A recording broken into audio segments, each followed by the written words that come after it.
Hello friends, good morning, शुभ सकाळ।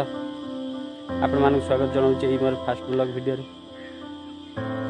दस आज गोटे आप इंटरेस्ट जिनस देखे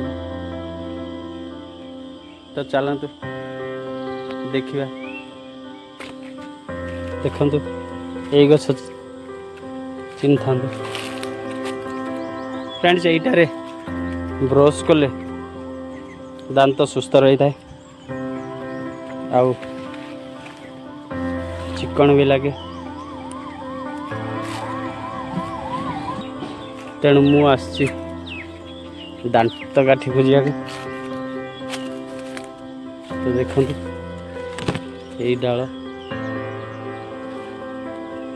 डालटा काटिया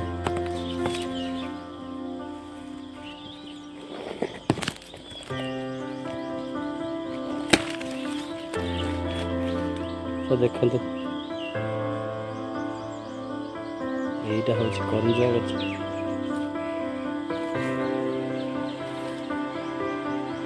यही ब्रश कले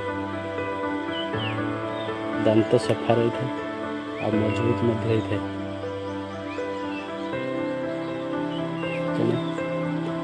पाखे गछ अच्छे तो ब्रश करते दांत को सफा रखते सुस्थ रखते। तो वीडियो केमती लगे कमेंट माध्यम निहाती जन भल लगे निहाती गोटे लाइक करेंगे और शेयर करेंगे। देखा आउ गोटे ब्लॉग वीडियो रे। नमस्कार।